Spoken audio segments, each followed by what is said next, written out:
All right, First Nephi 3. Okay. Well, we've got this one is the big chapter that kind of is the first monkey wrench thrown into in the way of anybody that reads the Book of Mormon. Well, it's not this chapter, but it's in chapter 4. But they're kind of all connected. Chapter 3, 4, yeah, and maybe even a little bit of 5. So let's see how far we can get into it. So, well, remember that in chapter 2, Nephi has had his heart softened, and because he let God soften his heart because he prays,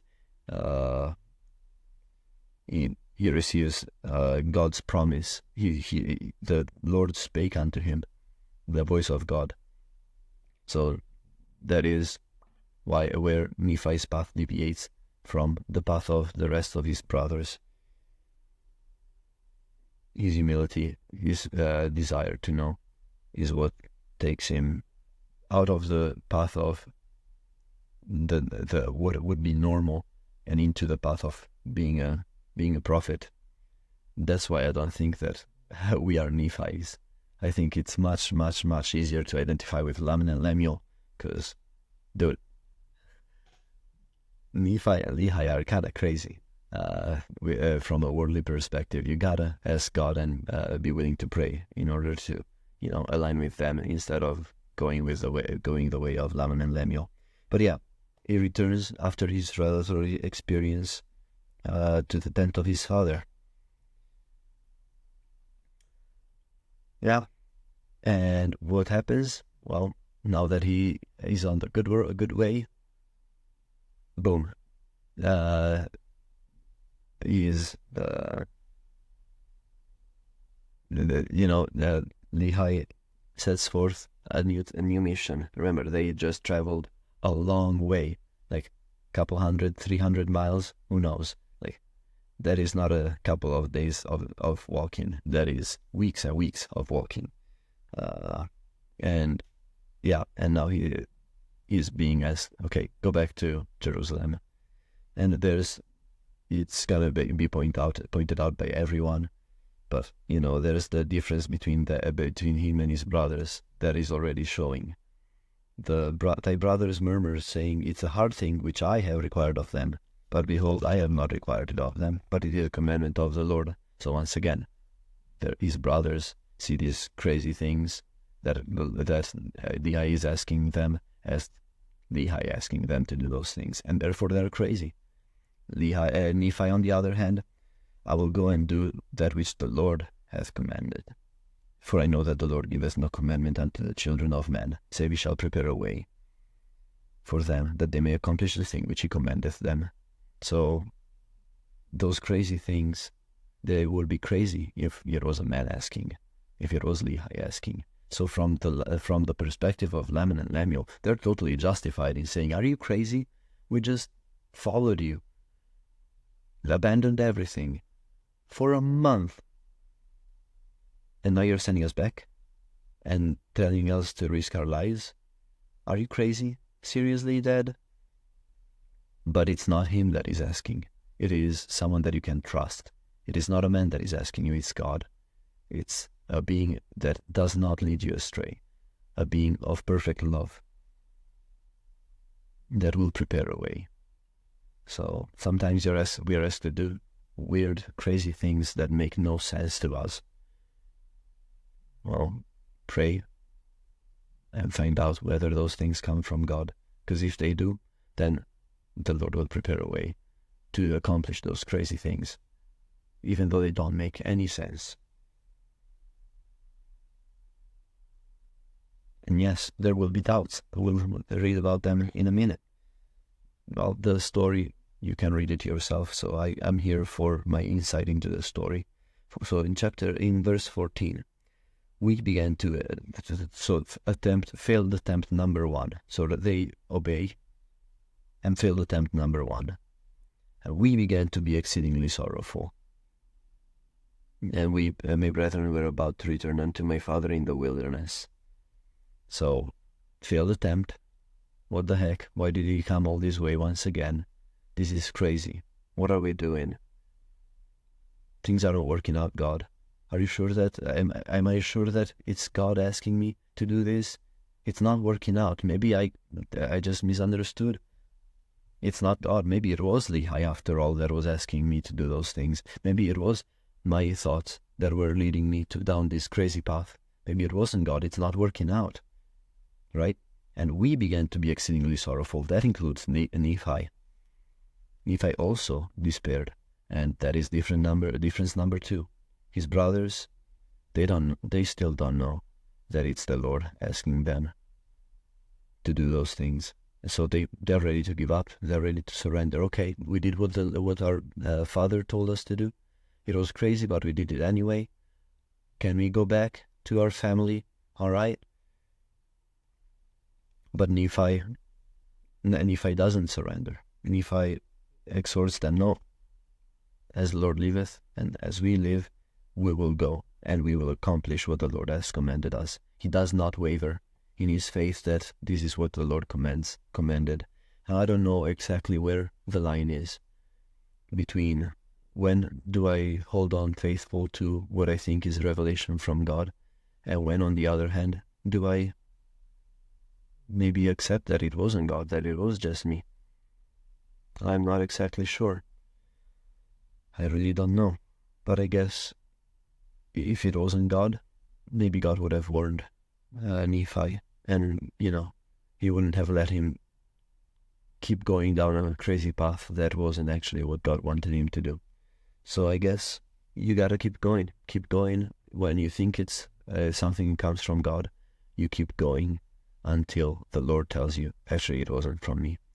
Or until you learn the lesson that the Lord wanted you to learn, and then you're ready to return to the tent of your father. But yeah, that is a challenging one. Once again, I don't know if I can fault Laman and Lemuel for wanting to go back. And it's not just about the fact that they were asked to do something crazy. Maybe it's also a little bit of very justifiable doubt that even if it was God, that even if Lehi was feeling inspired by God, maybe it wasn't God. Maybe it was just Lehi's thoughts.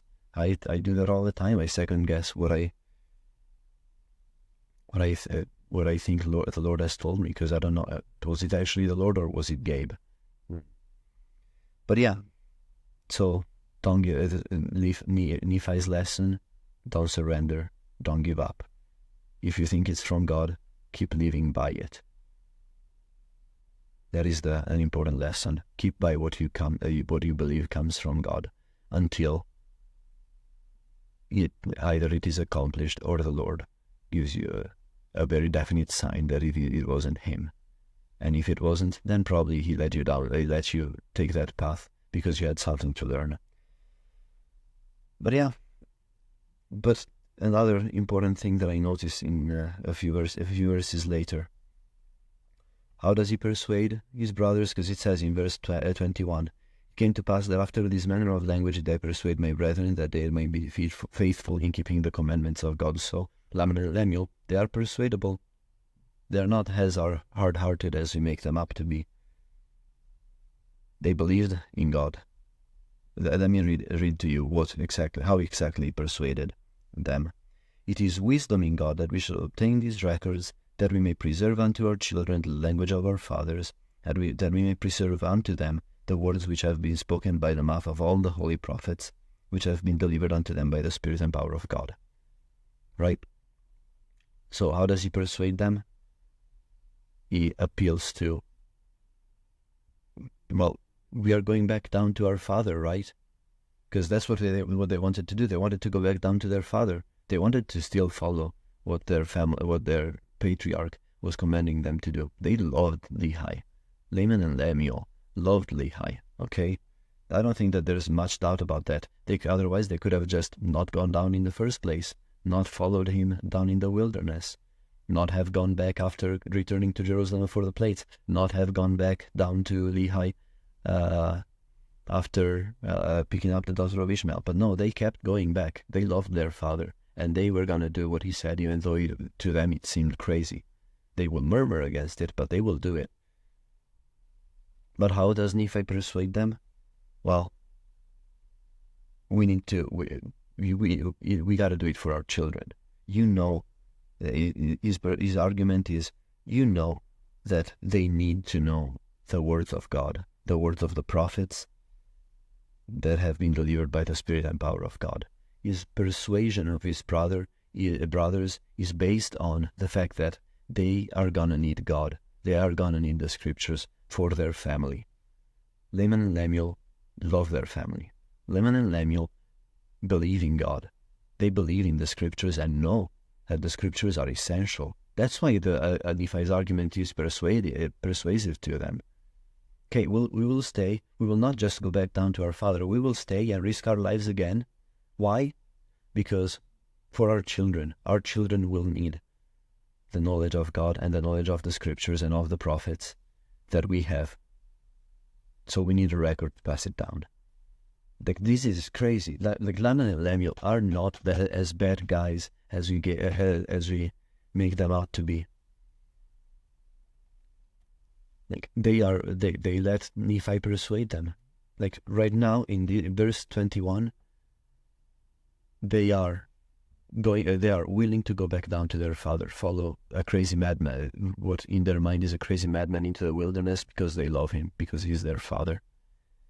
They are willing to stay and risk their lives for the sake of providing their family with the word of God and a possibility to know the scriptures. So they love their father, they love God and the scriptures, and they love their family.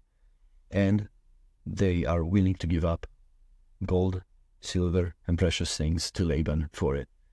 Think about it. Maybe they thought, okay, we'll stay over there with our father for a few months. Maybe we'll come back later. Who knows? But by giving away all of those riches, that is a no way back. If we come back, we're gonna have nothing, right? We cannot come back. If we come back to Jerusalem, if all of this was just is the follies of a crazy madman, our father, which we'll still follow. But if all of those are crazy ramblings of our father, we cannot come back at this point. Once you give away everything that you have, what do you come back to? You cannot survive in a city without possessions. You can survive in the wilderness. You can hunt. You can gather water. In a city, you need to have something to trade for the stuff that you eat. So giving away everything, they're saying, okay, we're willing to go this. We are not just willing to go this far. We're willing to go all the way. And this is Nephi, Sam, Laman, and Lemuel. Like, of course, Nephi and Sam, I don't have to praise them. It's Laman and Lemuel that I think we give them. They get a bad rap when really they are much better than we give them credit for. Yeah, and they fail once again. Now there is no way back, for real. There is no way back, and they still haven't gotten the plates. Like, what? Are you kidding me, Nephi? Now we haven't just wasted a ton of time.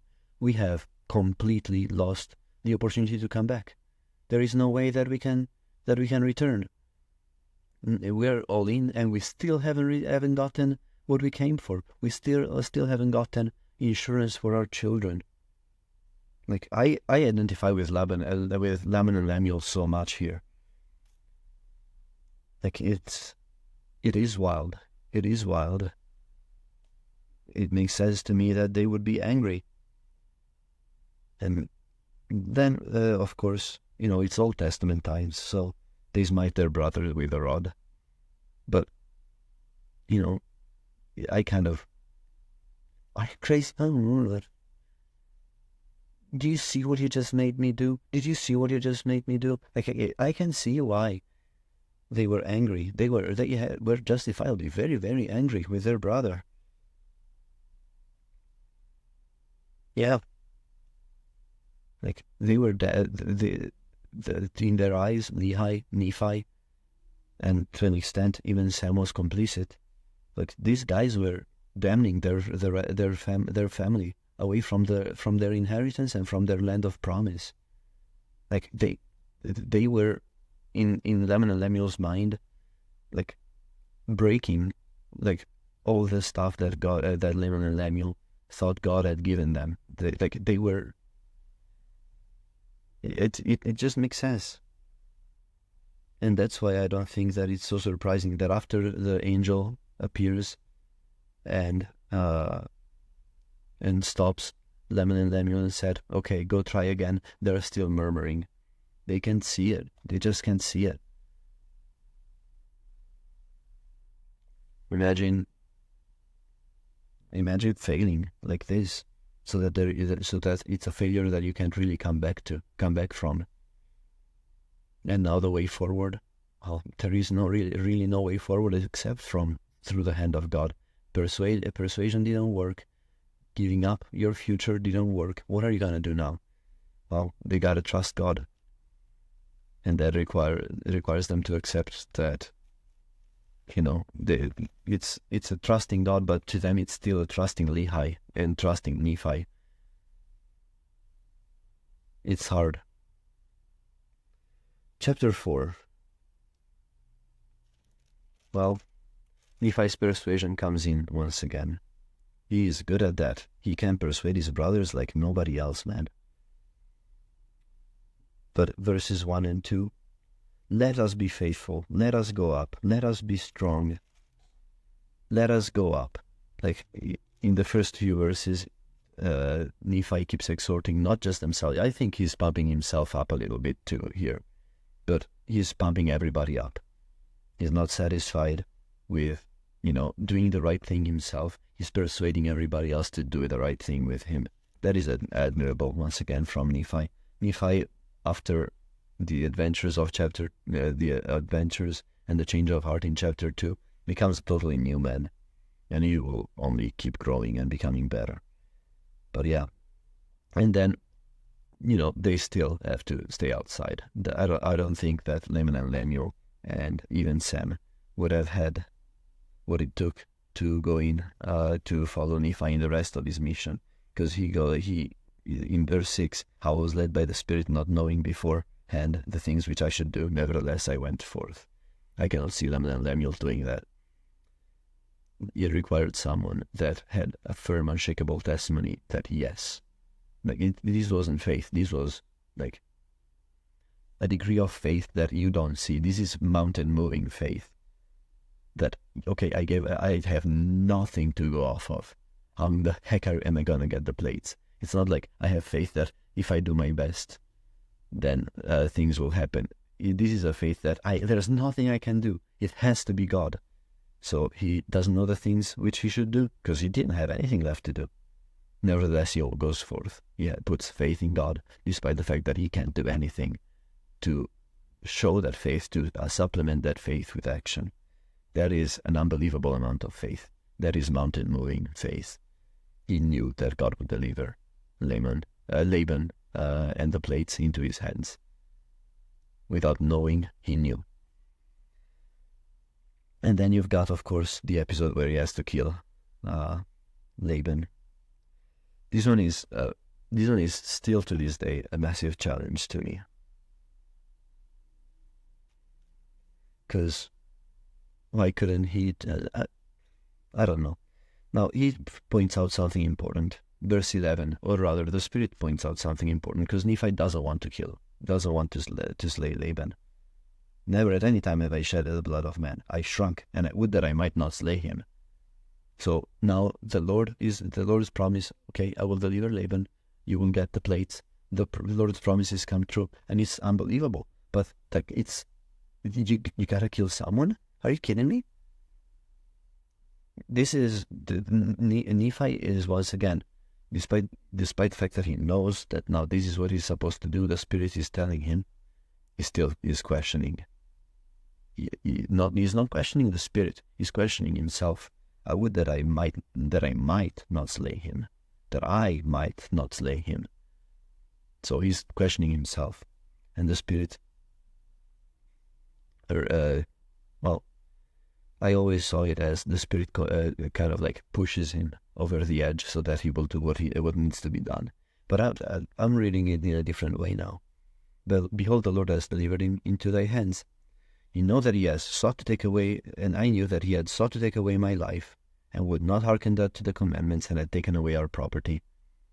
So Laban had, as you could have read it before, taken away all of Nephi and his family's property, so their possibility to return to Jerusalem and continue despite the interruption in their Jerusalem life. He has, has borne false witness against them, saying that they wanted to rob him, and sending people to kill him. That is attempted to their lives. So these are capital offenses. So the Lord is delivering Laban into the hands of Nephi, but he's delivering Laban also into the hands of justice.